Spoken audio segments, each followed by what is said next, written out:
Yo, what's going on, guys? Nova here, back with another Destiny video. So today we're going to be going over the Warlock's optimized build for the meta or non-meta. I've been knowing it for the past couple days now, and you guys seem to really like my build. So here we have, I don't even know what to name this. Eventually I'll come up with a name for all of these builds. It's just that so far it's kind of hard to name builds in Destiny because they're not technically builds. They're more of just ways to set up your character to synergize with different pieces of gear and weapons in the game and to have a certain playstyle.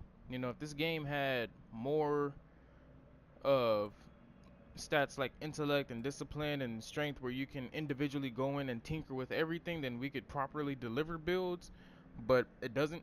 So we got to work with what we got. So for this build specifically, I might just call it the vampires build because it's similar to what a vampire can do. Okay, anyway, basically what we would run here is the memory of Yoder artifact yet again, but I don't have it on this character because I haven't been to Felwinter's Peak to reattune it for this character. You can run whatever gear set you want here. It really doesn't matter, but our exotic of choice is going to be Obsidian Mine, specifically because of the fact that we basically get a ton of energy from getting our kills with our Nova Bomb, which is extremely good. So if you kind of run into a very tight corridor like last exit and you go straight down into the center of last exit, you know there's always going to be a ton of people camping right there.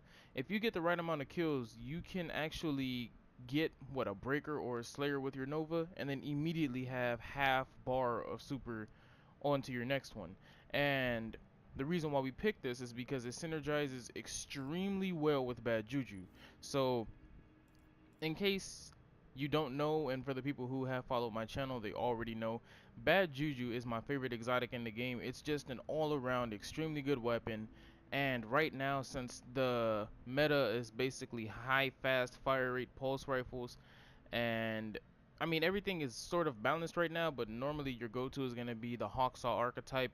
So the bad juju falls directly into that, but it does more. If you get a kill with the bad juju, as you can see right here, the weapon will reload instantly. You gain an increased damage bonus for it's sort of a base, it's crowd control basically, and then you're gonna get super recharge from getting kills with the weapon. So normally what I'll do is I'll use this on my gunslinger, my hunter, because the fact that I can use Gunslinger's Trance with String of Curses means that I just can't die. I'm almost invulnerable, and I'll always have a Goldie. It's pretty nice. Another thing you can do, I'm actually going to bring out a build for that, and that's going to be Bad Juju with Gunfighter. So keep an eye out for that. That'll be up pretty soon.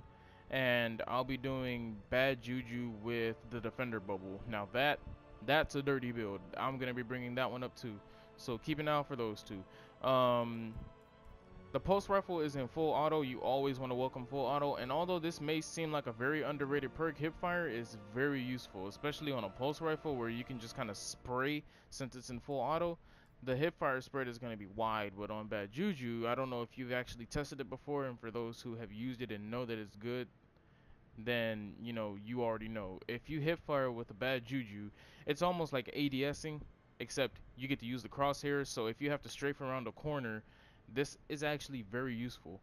And then what I run is soft ballistics. I would run smart drift control, but the added range is actually very needed since we can't run anything else. And just like all the other builds, I use a fusion rifle. Now for this specific one, I chose the Praetorian Foil. On my other builds, I actually used Saladin's Vigil a lot, but I decided to spice it up a little bit. I actually really like the Murmur too. It's actually really nice, and the fact that I can change it to fast charge or slow charge is actually extremely useful.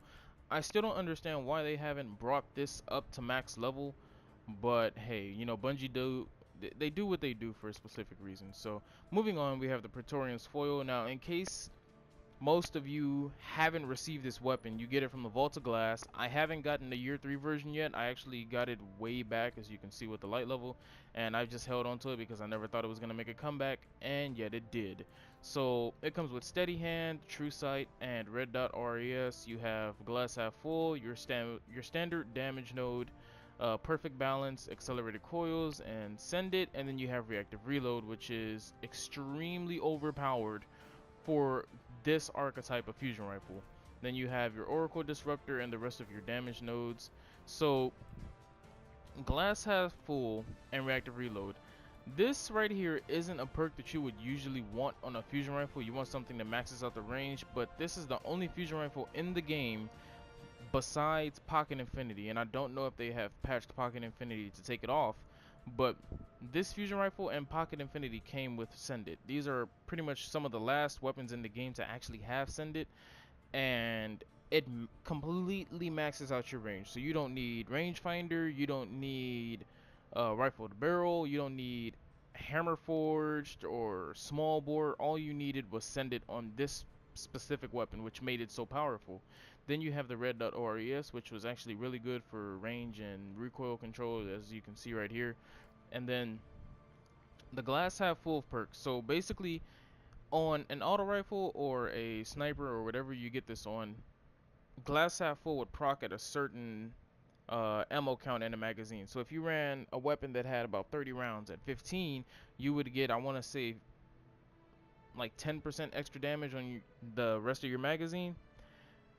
But on a fusion rifle, since a fusion rifle has a standard damage number per pellet, this actually gets increased by what, 20 to 30%, I believe. And then with reactive reload, you actually get an even bigger boost. So with Praetorian's Foil, it only takes 4 projectiles to completely wipe somebody, but with glass half full and reactive reload, it only takes 3, which is pretty nuts. So you can completely nuke people with the Praetorian's Foil, which is why I like it.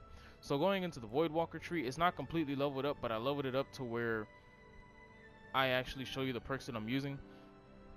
So right now you have Axiom Bolt, your standard grenade. Everybody uses it. You toss it down and then you send a bunch of health potions out to everybody, and all of a sudden you're alive. You completely nuked everybody and you got your health back. Focus Burst, that's everybody's favorite thing. Warlock Skating, I mean, that's just bread and butter right there. Now this is where it gets a little sketchy. So most people run Lance to get the faster travel and further distance. However, I like to run Vortex because it synergizes extremely well with Vortex Mastery and Annihilate. So basically, normally when you run Lance and you run something like Angry Magic and Embrace the Void, you're only doing it because you're going to use it for the old crap moments when you want to sit up here and spam it on one person to get your health back. However, I like to use the Nova Bomb to go on big streaks. So right now I'm just having a lot of fun with the game. I don't really care about getting high KDs and going competitive anymore. Destiny 1's life cycle is basically dead. The Destiny 2 beta is on the horizon and I'm getting set up for that. But since I still have Destiny 1, I decided, hey, I'm gonna enjoy Destiny 1 for fun and actually make a ton of fun builds. So what I do now is I'll run around the map and I'll get a couple of kills with bad juju to basically completely get a super. And what I'll try to do is right off the start of the match, I'm gonna try to get a super before everybody else, because nobody expects you to come around the corner with a Nova Bomb 1 minute into the match. So obviously you got to get a ton of kills, but that's not a problem for me. That's like grade school stuff to me. So I'll get a ton of kills, I'll get a super with bad juju, and then I will run around the corner while everybody's recuperating and grouping up and stuff. I'll immediately hit them with the Nova Bomb. Now, the reason why I use Vortex and Annihilate over Lance and Angry Magic is because I know how to aim my Nova Bombs. And there are people that like to jump in the exact same spot where your Nova landed because it's not going to be there, or some, I don't know why, it just attracts people. You're supposed to get away from a super, but people just jump right where you completely tossed it at. So what'll happen is I'll drop the Nova, kill a bunch of people, and then some other geniuses will jump into it, and then they'll get wiped in the process. And all the while this is happening, I'm actually going off on another streak because I'll be catching them off of their respawn. So you basically killed everybody and then got them off of their respawn. The best part about it is that all the kills that you got from that Nova furthers your success in getting the next Nova. So if I got 4 or 5 kills out of that Nova, even 3 kills, I'm already on a big head start towards the next Nova Bomb. And if your Nova Bomb happened to damage another person who walked into it or was right next to the explosion, then you can kill them with bad juju and get an even bigger bonus towards your next Nova. So what would normally take you 10 to 15 kills to get for your next Nova only takes 5 to 6 because of bad juju and the Obsidian Mine combo. Now here I'm actually going to switch it to Soul Rip when I unlock it, because I'm probably going to switch to Embrace the Void, specifically because Embrace the Void will actually give me my health back so I don't have to run lifesteal. I'm only running Embrace the Void because nobody runs Bloom and I could care less about having an enemy explode for fun. But what I'm going to do is switch this to Embrace the Void so that I can get my health back without having to use lifesteal, and I can use Soul Rip to really maximize the super gaining potential. Now, what I'm running for my stats is Arcane Spirit, so I can have decent armor. On Warlocks, it's not really necessary to run full armor like this. You don't really need it. You have a ton of agility and recovery, so it's better to spec out and recovery and agility. However, if you make your armor too low like this, you can get body shotted by a regular sniper without them using weapons of light. So you always want a decent amount of armor. Obviously we're running Annihilate, and then you have Ancestral Orders so that I can have all the recovery possible and still have decent agility. And then we have Vortex Mastery. So there it is, guys. This is your super gaining build. You're always going to have a super. I can guarantee you that if you use this build to its full potential, especially with Bad Juju, Obsidian Mine, and Soul Rip, you'll always have a Nova ready to go. Go out there and try it in Mayhem. If you haven't tried it in Mayhem, when Mayhem comes around again, try it in Mayhem, because I kid you not, you get a super so ridiculously fast. It's almost criminal to try to do this in Mayhem. So definitely go try it out, guys. Leave a like, leave a comment, subscribe if you haven't to the channel already, because the Destiny 2 beta is on the horizon, and I will be dropping a montage within the same week that the Destiny 2 beta drops. And I'm gonna try to go for the big streaks in Destiny 2. It's gonna be 4v4 PvP, but I'm still gonna go for breakers and slayers and 7th columns if those medals carry over. But you know what, we'll find out as soon as the beta drops. And as always, guys, I will catch you in the next video.